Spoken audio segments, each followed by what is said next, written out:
to showcase the workings of the Citizenship by Investment Unit (CIU) at the tremendous value of the Citizenship by Investment (CBI) program.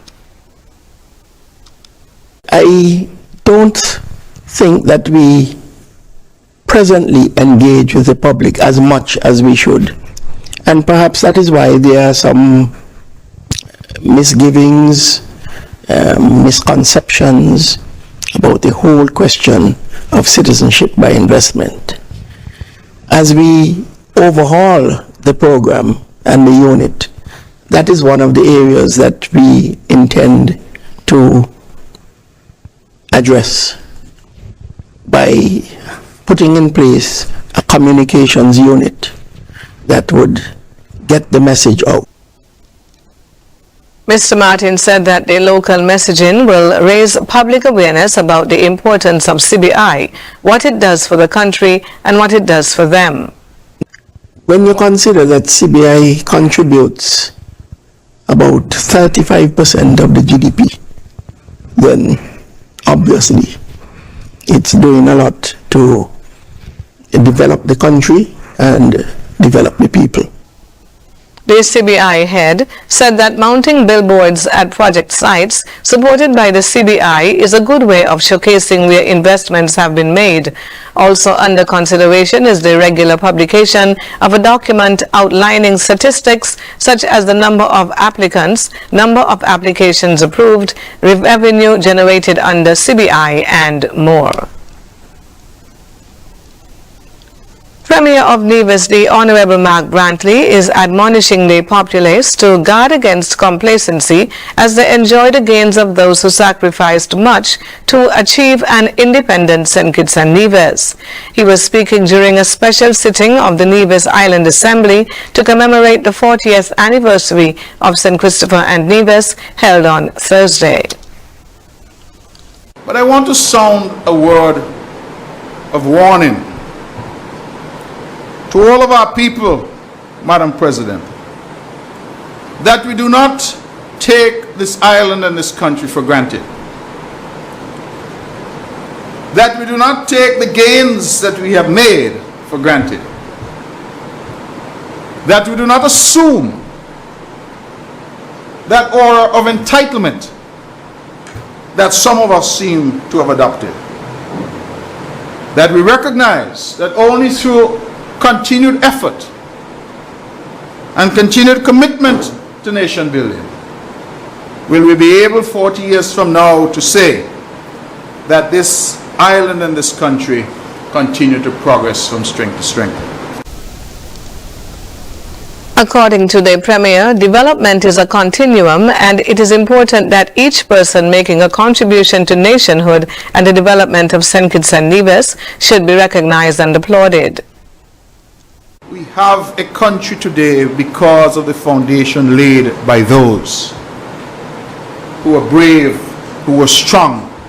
And we ourselves have now an obligation to ensure that the next generation and the generation after that never forgets the sacrifices that were made so that we can enjoy St. Kitts and Nevis that we enjoy. Honorable Brantley, along with parliamentarians from the government and opposition benches in the Nevis Island Assembly, extended best wishes to the nation on the occasion of the recently celebrated 40th anniversary of independence. After the break, St. Kitts Nevis Agriculture Delegation tours Tabasco, brand manufacturing operations, and AICA to promote climate-smart agriculture in St. Kitts and Nevis. Stay tuned, we'll be right back.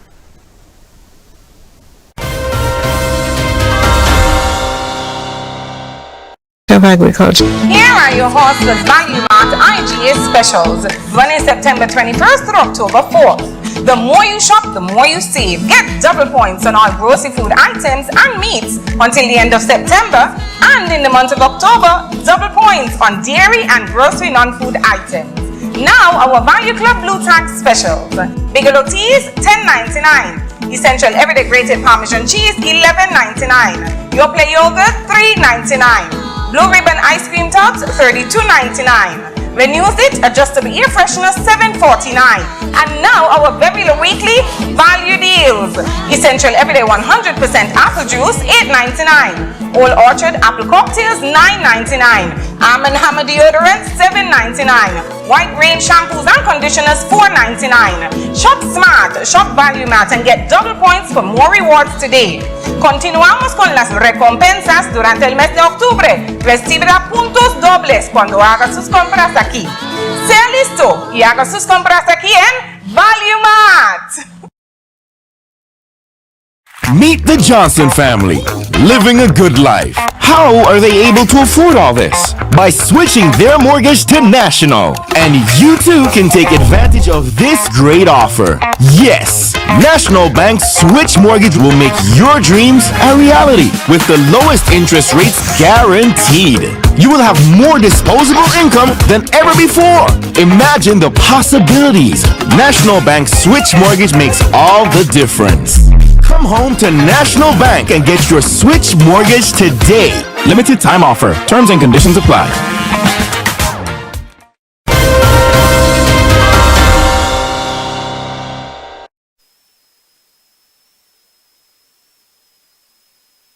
Institute for Cooperation on Agriculture, AICA, held the 2023 Accountability Seminar for an AICA delegation at the St. Kitts Marriott Resort Ballroom on Tuesday. During the seminar, AICA Technical Specialist in St. Kitts and Nevis, Ms. Sharon Jones, presented the organization's annual report covering the period October 2022 to September 2023.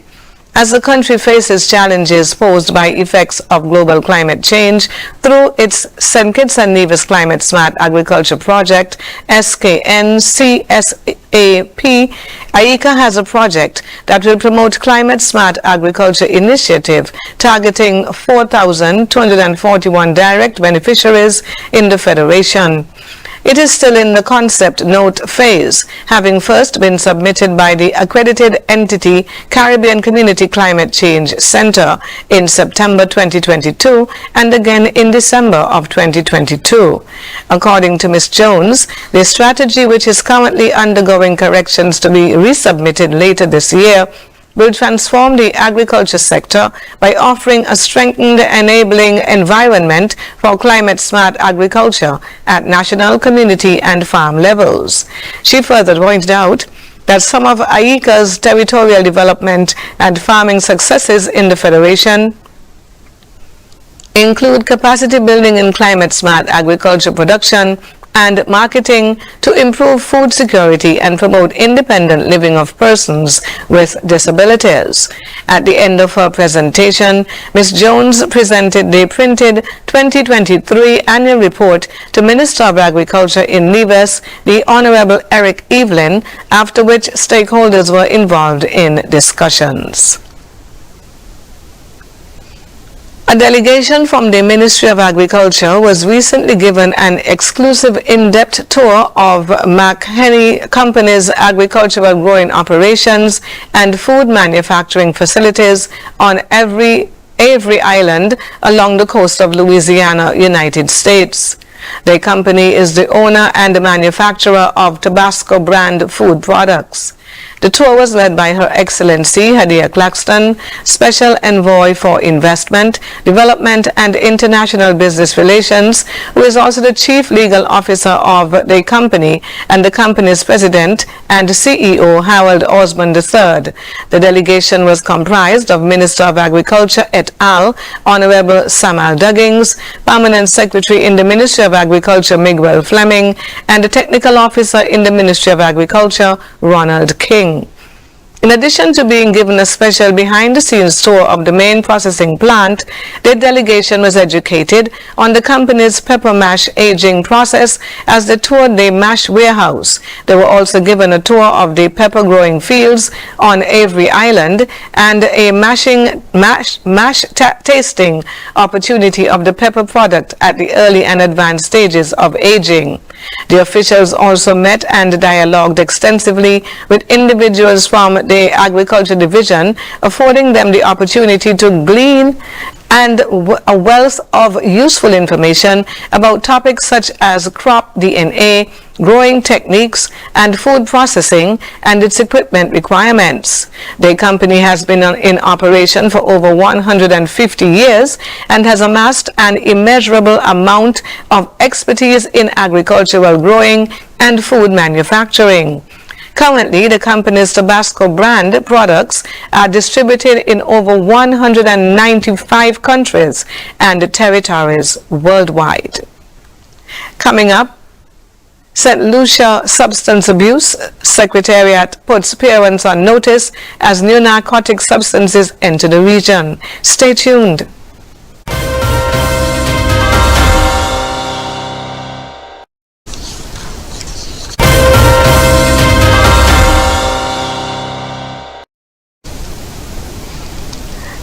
On the regional scene, the Substance Abuse Advisory Council Secretariat is appealing to parents and guardians to be vigilant amid concerns about new narcotic substances making their way into the region. More in this DBS News Report. The Ministry of Health, Wellness and Elderly Affairs, with support from OAS CCAD, recently conducted a workshop for stakeholders engaged in the national response to drug demand and supply. During this seminar, focus was specifically placed on using